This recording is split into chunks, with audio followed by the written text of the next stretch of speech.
tell them to shut up. Pretty annoying the horn goes off. Cut that bit. Welcome to the next Mitch Fits video. This is a T6.1. This is the Kenwood floating head unit installation. We're going to talk quite a bit about how in-depth this is, all the features of it shortly, but we're going to get into it, start the installation process, and let's get into it. Okay, I've got my box, open it up. First thing that jumps out is 2 red bubble wrap bags. Keep these safe, you will need these later. Don't just chuck them in your pile of bits that you don't need. So moving on to stuff we don't need. We've got a lead here. This is if you are fitting it into a generic vehicle. We don't need this. We've got our T6.1 SOS retention kit. So we don't need that. We've got USB lead here. Again, we don't need that. We've got our T6 specific kit. Your GPS aerial, you will need this. Microphone's van spec dependent. You may need this, you may not. So we'll keep it in our may need pile for now. And then you've got some fixings here. So we potentially will need these. I'll let you know when we get to that part. And then some instructions. Ooh, you're hard showing off. Okay, that's the display, so we'll not have that at the moment. All I need for now is our head unit assembly. This is what we need for now. So we'll bolt this to the fascia and start getting things plugged in and installed. And then the screen will be the last step that plugs into here. Okay, so after opening my box, I've grabbed the instructions out. It's quite in-depth what we're doing. So the first step is we've got to take the surrounds from the radio and the clock binnacle out. These are quite brutal on how hard the clips are. So I'm going to tape up the edge, just like we have in blue here. And then I'm going to grab a plastic trim tool and maybe even a metal one, just to allow me to pop these clips off, but they are pretty strong. So we'll get taped and then we'll start popping these trims off.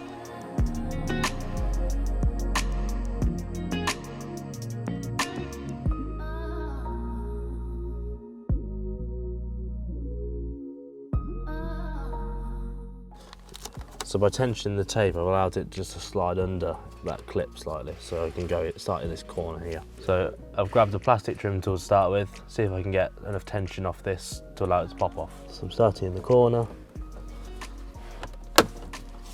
Let's go, so try and give it a wiggle and a pull as you go. There's one, again, quite a strong clip. Let's see if we can just give it a wiggle and a pull now. So I'm working my way around. So this one, I think I need the tool again, so I'm gonna take that back up in this split to the original radio. There we go. So with that removed, I can work on the radio side now. So now with the binnacle popped off, we've got access so we can take the radio surround off as well. You can see there's a locator here, which means that sat on top of that piece of plastic. So grabbing in here, give it a bit of a pull and a wiggle. That's popped off quite nicely. So this is the one you want to be really careful with because it's a bit thinner here. Okay, so give it a nice wiggle and I'm supporting the weak point as I pull. There we are. So that's the radio surround removed. So I'm taping up the cup holder and USB slots now because we've got to remove this as well. So again, nice bit of tape just to protect the plastics when we use the trim tool. So one way I've found in the past, I try and get my fist in and then apply a bit of tension. So as we put the tool in, yeah boy, we can sometimes pull it a bit easier, like that. So that's those ones. So there's another one hidden here. So it's just a case of pulling it up, if we can get it. No, of course it doesn't want to play ball. There we go. Let's pull that up, and then we can unplug the USB module and the cigarette lighter. So press the pin. And then this one's a little bit more of a fight sometimes. Just a bit of a wiggle, and out it comes. So the next step is I've grabbed the fitting kit from the box, and I've got this bag out here. This has got a circuit board for USBs, which we're going to strip this unit down here and slide this inside here. And then we get our USB retention in the original location. So I've got our cup holder USB section here. We're going to remove this module. So you've got some clips here, 1, 2. And then there's 3 and 4 just there. So we're going to get our plastic trim tool again, slide in between the 2 bits of plastic to release this module. Might be a case of using a few hands. This is going to be a bit of a fiddly one, I think. So swap to my metal one. There's 1. Come on. There we go. That's 2, 3, before. So that's now slid out. And now we've got to separate this unit here and take the circuit board out. So looking at this, it will separate this way. So you pull it apart. Again, I'm going to need some form of tools, maybe a thin pick or a very thin flat blade screwdriver to release these clips here. So let's just see what I've got with this metal trim tool. So my trim tool appears to be too thick. So I've got it from the sides this way and release that first tab. So I'm going to keep my finger in there if I can, just to try and keep it open.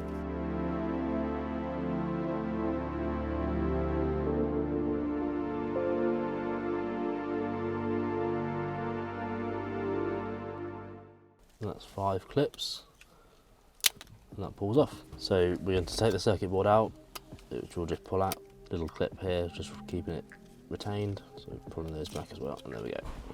So keep that somewhere safe. If you ever want to go back to standard, you'll obviously need to put that back in.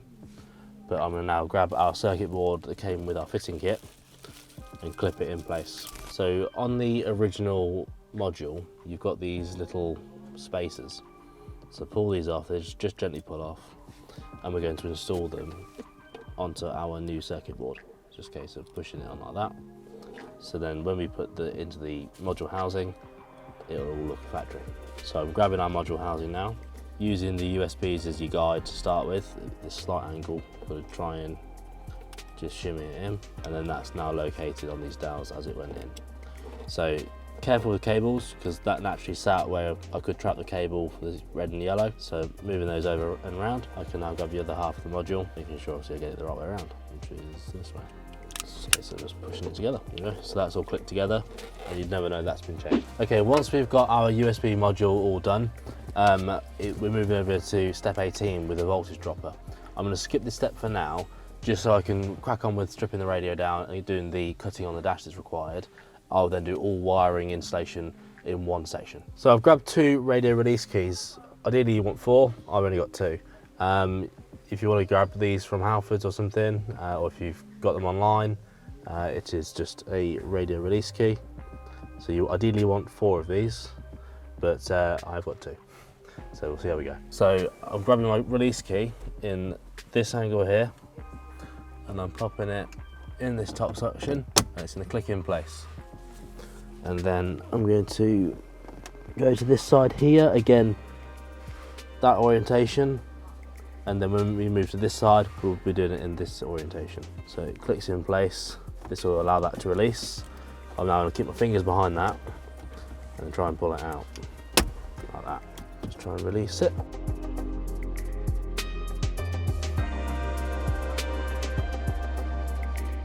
There's a slot in the bottom, and then pull that out. I'll show you these up close now. So you've got some spring clips here. So again, that's the orientation there. So it slides in and pushes this clip that way. And then on the bottom, same again, you've got a spring clip there. So now I'm going to unplug all the connections here, and then we'll start looking into the dash area that he's trimming here. Okay, so with the radio removed, moving on to section 22. This is our first section where we're cutting the dash. So I've got a panel here of part of the plastic dash that I need to remove. So highlighted in red is our cut line. So we're going to be cutting along here and along here. The instructions are saying a multi-tool is obviously the ideal solution. I haven't got one of those, so I'm going to try using a hacksaw blade. Some of you might also not have multi-tools or access to things like that. You may be using some snips, maybe a grinder will fit in there, but I'm going to try a hacksaw blade, a little bit cleaner, and let's see how we go. So I've grabbed a hacksaw blade, it's quite a long one, but I'm going to sort of hold it here, get in this gap here, and I'm just going to start cutting. And this is cutting through quite nicely. Also make sure nothing is behind this area that I could be cutting into that I don't want to be. Right, now I'm near the end, I'm going to be careful of all the cables, and careful of the dash. Right, that's the first side cut through. That went through quite nicely. So moving on to this side, again I'm going to check, make sure there's nothing really behind here to worry about. We've got a few cables in this area. So everything feels good, but do your checks. Again, into this corner section, there seems to be a little bit of a lip, so I can't do it quite the angle I wanted to, but let's see how we go.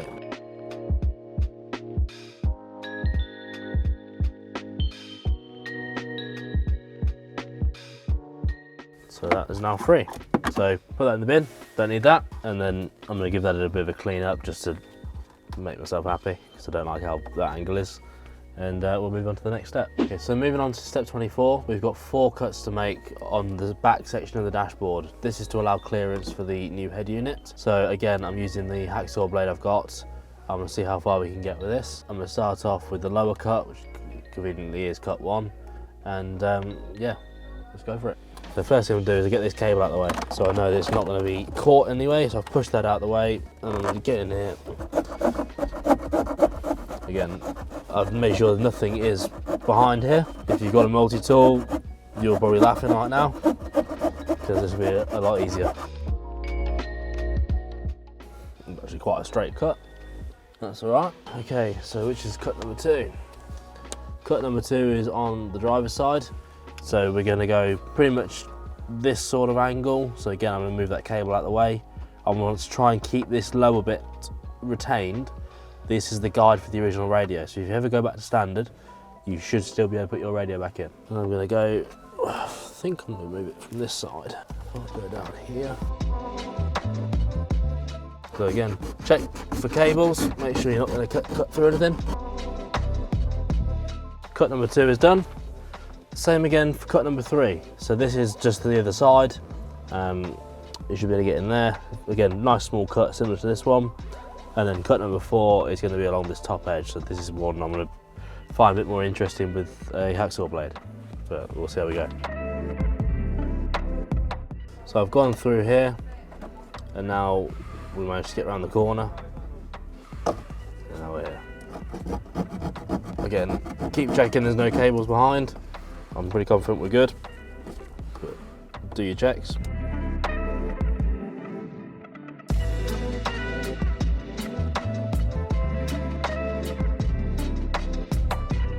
So we're now through.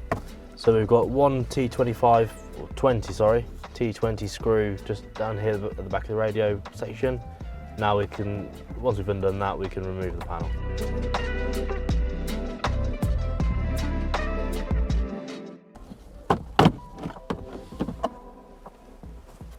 So following our instructions, we're moving on to step 27. We've all seen us strip these down before, so we're going to attach some footage from a previous video showing the lower dash removal. Remove the side dash panels and unplug the airbag switch. Next we need to remove the glove box. Pop off the dash cover and undo the T20 screws. Unclip the under dash panel and remove the glove box. Press headlight switch in and rotate right to release the switch. Remove T20 screw behind light switch. Start by unclipping the under dash panel. Pop off dash end panels.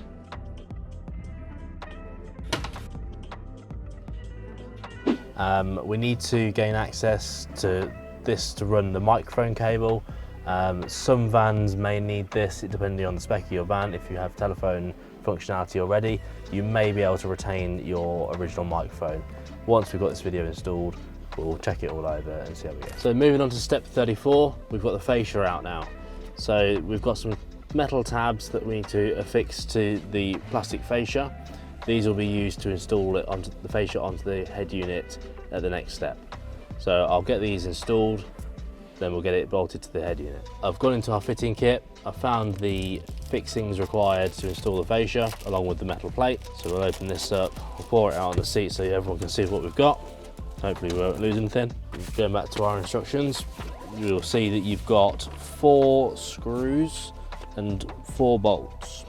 So the screws will be the ones that we utilise into the plastic, into these holes here. And if you look at the orientation on the instructions, you'll notice that the tab here that's going to screw towards the radio is towards the hole, not away from.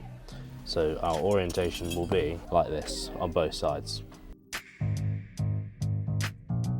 Make sure you don't over tighten it, otherwise you'll strip the thread in the plastic that you've created. So once you feel some resistance, just nip it up from there.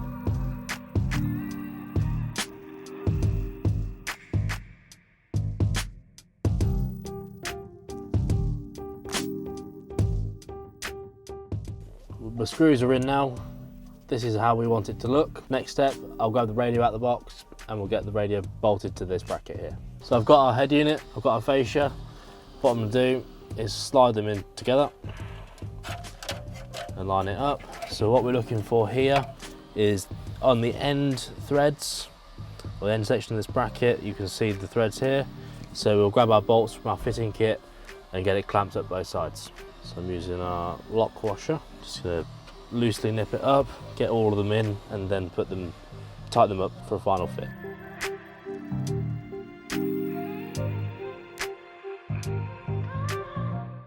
So again, on the end.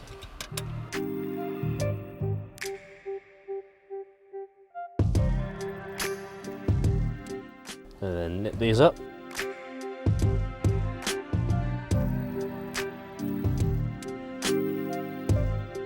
And this is how it should look. Okay, onto wiring now. I'm coming back to step 18 that I skipped earlier. So I've grabbed 2 red bullets from our stock, and I've grabbed the voltage regulator here, which comes in your kit. So I'm going to strip the cable back and then install our bullet connector, making sure that the bullet has come all the way through, or the cable's all the way through the bullet, sorry. Crimp this, and same again with this one.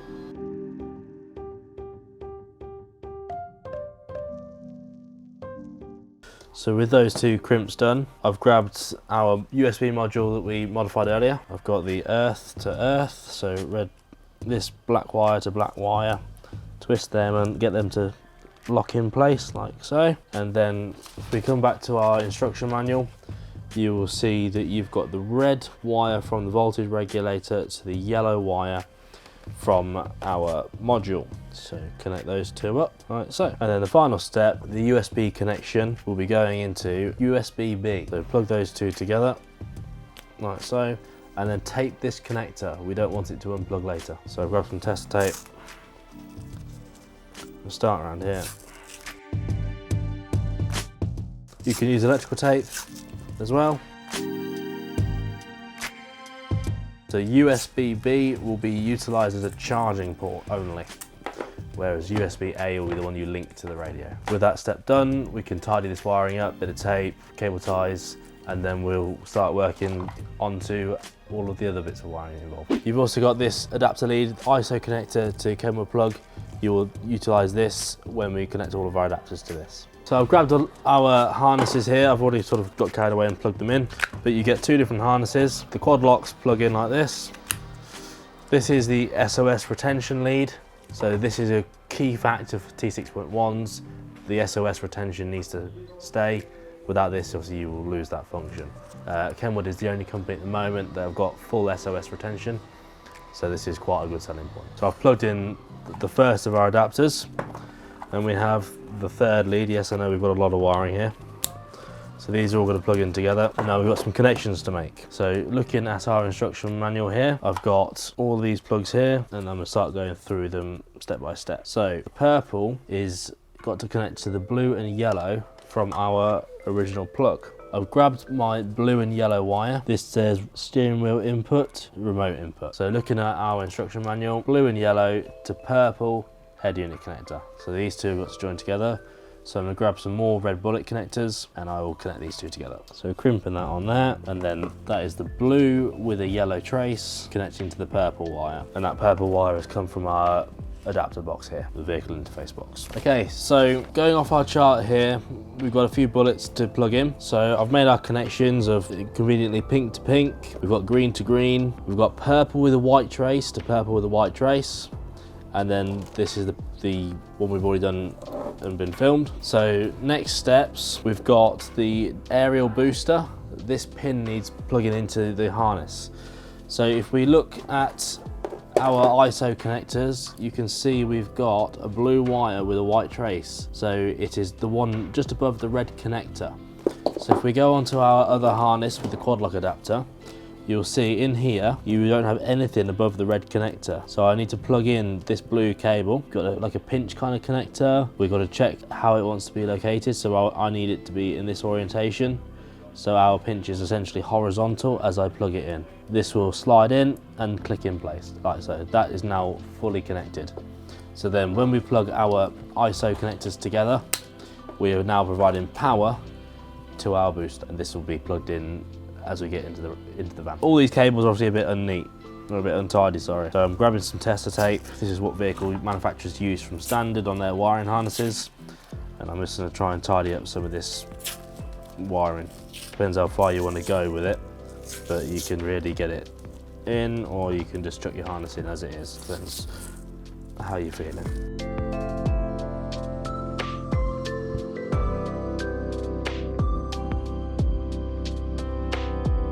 With the pink cable from our connector, it does say in this yellow tag I've just taped over, do not cut. So I've left it the full length because we've got this unit here that I didn't want to interfere with. So again, I've put our connector straight in there. So this cable obviously is a bit longer than the rest of the ones I've done.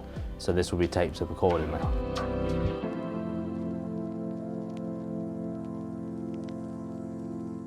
Another item we get in our wiring harness is the camera retention lead. So if you have a reversing camera, you will need to plug this in. And I've done this already, but it's this white connector slots in this way. And if you look at the orientation, you want it's obviously offset slightly to the left. Make sure it lines up towards the green offset to the left opposed to flipped over. This can be put in either way, so make sure you get it the right way around. And then this will plug into our camera retention, which is this section here. So we'll plug those in shortly once I take this up, and then the next one of these will go in, one of them goes out to the head unit. So I've got our harness taped up. There's a few bits that obviously are still loose and straggly. We just need to work out where they're going to go. We've got the FM aerial to connect. We've got our camera lead that's obviously a bit of a fly still, just so it can go to the relevant port. I've also got our DAB retention lead. It's nice and simple. That's going to plug into either end and retain your DAB. Whereas the T6 kit you saw had it on the windscreen. But yep, we'll get this installed, get it all plugged in and see it's all working. So first step I'm going to do on the installation is I'm going to fit our module back. So we need this to head towards the head unit for the USB side, and also this red connector here needs to go in our harness. So I need to run this down. You should be able to just reach through, and out it pops. So we need the USB side up here, and we need this red T-harness up here. This is going to connect to your harness that we've just taped. So if I grab our harness, I've got the red bullets still exposed. So I'm going to unplug those and then plug this in line, making sure it really seats nicely. So there's a lot of stuff to go in this dashboard. There's plenty of space behind here near our heater box to start tucking cables out the way. So you need to keep the factory stuff all out here at the moment, and then we want to start plugging stuff in. If I get that quad lock connector, plug that in place. I now want to look at the DAB, which is this one here, plug that in there. And then the FM transmitter, not FM transmitter, yeah, the FM aerial, sorry, is this double one here. So plug those in. So this mustard coloured one, that is now no longer required. That is being taken up by this USB connector instead. So now we need to try and get all this behind the dash, which as you can see is quite the job.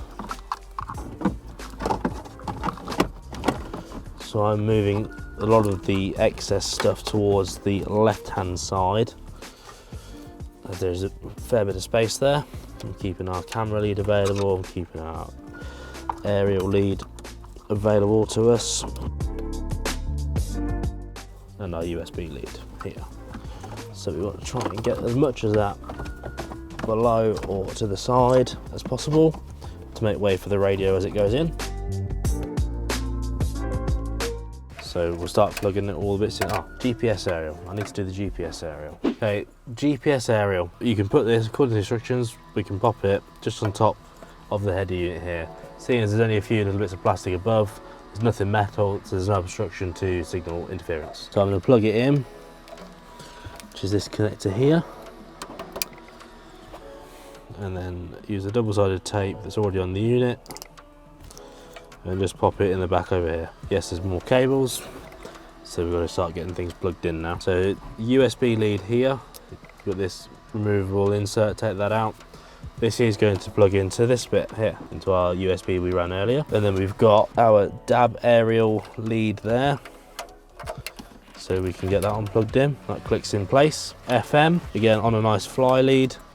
Plug that in there. And then we've got a camera lead, which is this yellow one here. So looking at these, we've got third view camera, dash cam input. We've got rear view camera. And then the other ones are video output and a video input. So we just want the dash cam, the reverse camera one, sorry. So rear view camera. So removing our protective piece of plastic from the connector, we can plug that in. Now with that one, I do recommend taping it because it does feel a little bit loose.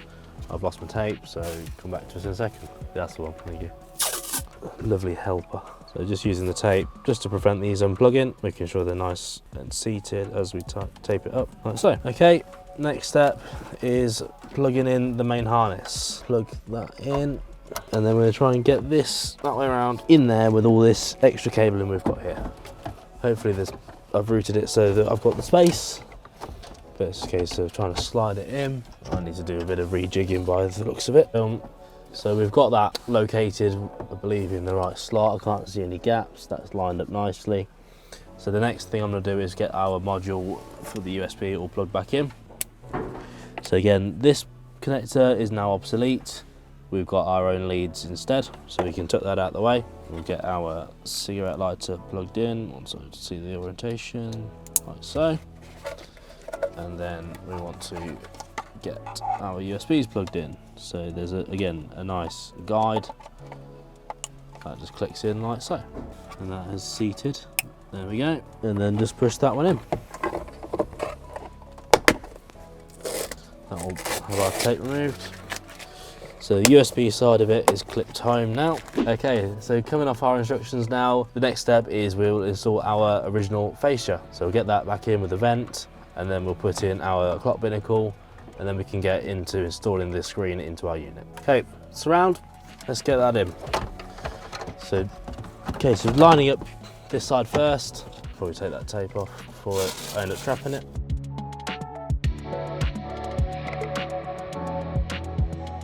So when you get to this stage of putting the binnacle in, these pegs line up inside your clocks. Be really careful, you could misalign them and then bend those.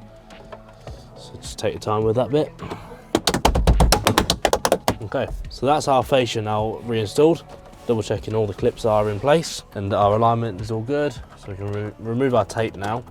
And now we can look at installing the screen onto the unit. So I've grabbed our screen and I've got our items in red bubble wrap. So the next step is we're going to line up onto here, this section here. So you've also got a little bit of adjustment on the sides. This is down to the height of the screen.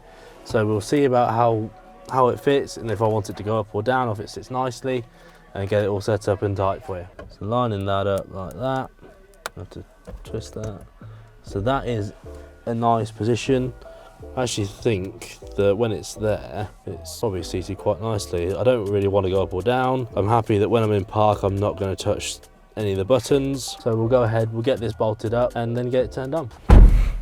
So we'll do our screws up. So on the back of the head unit, we've got a couple of screw slots. There's 4 here. So we're gonna grab our silver screws from the fitting kit in the box and we're gonna nip them up. I ended up needing to use a universal joint on an 8mm, just because the shape of the dash, it was a bit too much of an angle for the screwdriver. So 8mm universal joint gives you a nice easy installation. So the next step is we've got this plastic trim.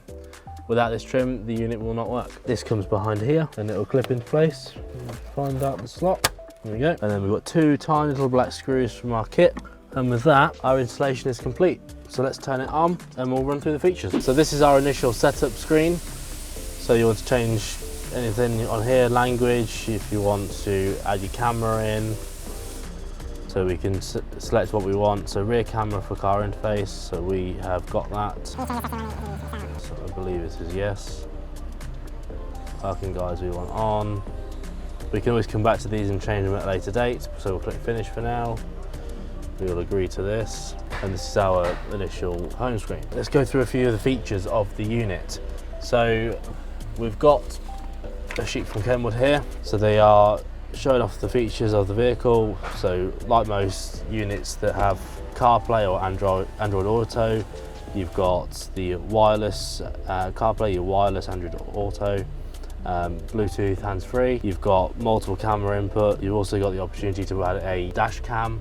So if you have a Kenwood dash cam up there, you can link it for playback on your unit. All multifunction from the steering wheel is retained via some of these modules that you've seen us connect into. The only thing that we sort of lose is the navigation that you would normally get up on your cluster. That is not possible. And also, if you do have a unit with the auto cockpit, this is not a compatible system. So things that make this unit a brilliant system, it has kept the SOS function. This is the only system out there that is full VW approved and retains that function at this current stage. So we've got the USB-C, as you've seen us connect into that. So we've retained that. Mentioned steering wheel controls, reverse camera. So this van has a factory reverse camera. So we have used the adapters involved to allow us to, when we select reverse, it will come up on the factory system. So we'll go through a few of the features, show it off, and show you it all working. So as you can see, we've got our Apple CarPlay connected at the moment.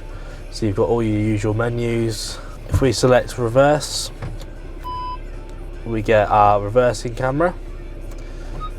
And then if I click on the park assist button down here, we've got the OEM park assist. All the steering wheel controls still work, so you can skip track. You can utilize the voice section, press and hold that, and then you get your Siri come up. So these features are retained. So I've brought up the original vehicle menu. To do this, you press the voice button 5 times repetitively, then utilize the left and right on the right hand side of the steering wheel to cycle down the menus, and then the voice button is to select. So as you can see, we've got some of these features. So as you can see, we've got these original settings are working. I'm using the left and right arrows on the steering wheel and the voice button to communicate. You've not lost any features. We've blown the screen up, so obviously your screen was a little bit small originally. We've got our Kenwood microphone in the A-pillar. Unfortunately, we can't retain the original microphone for the vehicle. There's a polarity thing, which means that they're not compatible. So we've got our microphone routed. You can route that wherever you want. Some people have it on the binnacle, so you're talking straight at it. Other people prefer it to be in a different place. Your user preference, you put it where you want it. It's a brilliant unit. Like I see, we've got the CarPlay going. So Apple Maps is brilliant. If you use different apps, I think Waze is one of them. All this stuff will work. But you've got different menus, and yeah, brilliant system. Our radio's working, so we've got the FM currently running. If your vehicle's got DAB, then obviously you'll be able to utilise the DAB side of things as well. If I click on the home button, this is our normal screen. We've got different settings, so you can fine tune quite a lot of stuff depending on how you want it. So illuminations. You've got different ways of having your steering wheel controls. With the T6.1 kit, it is sort of a standardised on certain things because of the OEM integration. But you can have, again, your reverse camera interruption. You can get rid of that if you don't want the camera to pop up. Parking guidelines, so obviously your lines for the reverse camera, you can have them on and off. Again, it's like an OEM feature that you can find, on standard vehicles. With reverse cameras, so it's nice that you've still got these features available. You get a Kenwood app, which then brings you back to the operating system. So it's a way of going from CarPlay back into the Kenwood unit. If I want to make a phone call, obviously we can, ring people or whatever using the touchscreen. Thanks for watching. If you have a T6, please see the link pop up here now for the installation video of the Kenwood unit on your T6. T5.1, T6, T6.1 variants are all available on the website now.